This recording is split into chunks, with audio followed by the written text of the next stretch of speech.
Alright, so good morning. I would like to just show you the Tradingview platform, give you a quick crash course on it. Now, you don't really have to do too much here, right? I want to just explain what everything is. So, these are called candles, and they all represent price opening and closing at different time periods. So I have it set at 3 minutes to the top here. So you can select 3 minutes, 5 minutes, 15 minutes, 30 minutes, 1 minute, 1 hour, 4 hour, a day, a week, even a month. Alright, so we go back to 3 because this is my recommended time frame that you should be looking at, but there are different time frames. As you could see in the course, they would have different time frames, and you definitely want to have an idea of how to use all of the time frames to your advantage. So normally what you'll do, you'll set up from the day perspective to see what price has been doing, if it's been going up, if it's been going down, and then you kind of bring it down from there to get a more in-depth view. Alright, but when you're now starting, we started on the 3 minute time frame.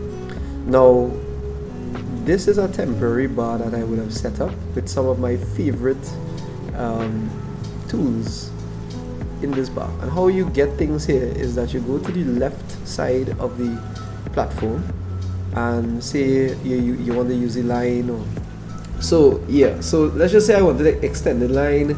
Now every time I'll have to go back into here to get to the extended line. However, if I were to select the star, it will just end up right here in this bar, right? And I can actually hold this part of the bar and move it wherever I want. That's convenient to me, right? So say I'm marking up the charts and I want to create channels or whatever it is, I'm able to just go back to here and I'll be able to do it a lot faster than if I have to just keep going quite back here, right? So just a convenience thing.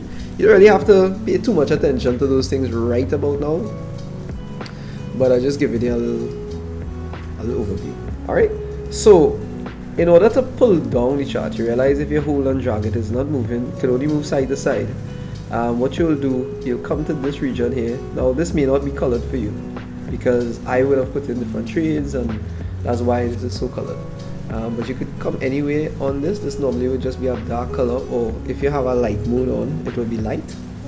You pull down here and then you can move the chart wherever you want, right? You have free reign with the chart. If you wanted to go back to where, okay, you don't know where the chart is, you double click the same area and it'll just reset everything. Yeah, so this is the panel. Now I have a number of different pairs set up here. Now you should really only have 2. That is the gold to USD, so it's XAU USD and the US 30. So now let me just take off all of them to kind of show you how it looks, right? I'll just take off everything so you can get an idea of it.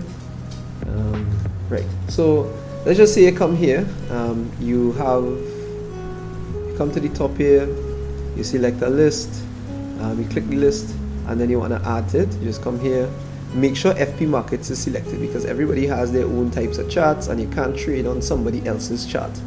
So you definitely want FP markets to be selected here, and then you just add it. So when you add it, you would see it appears here. So there's only 2 that you would be interested in initially. That's the gold versus US dollar and the US 30, which is the US 30 index, which is 30 of the biggest companies in the States. And if you add it 2, you'll see them both here. Alright, so to move between them, you just click, right? And you'll see it changes, or you could click spacebar. Alright, so below here you would see the price of it right now and the movement since market open. Right, so it's been in a positive state since market open. So this gives you a little snapshot. Same thing with the price, the index price. This is going up, so you'll see it's 0.21% and the market is open. So another way to view if the market is open is by looking right here. You would see a green light here, right, or circle. Alright, that indicates when the market is open and when it's closed. If it's closed, you don't see this, you see just a bar. Alright, so this is just a beginner's kind of course on it. When you actually go through the course and when we do our first set of lessons, we'll go into it more in depth than this. Alright, so any questions, feel free as usual.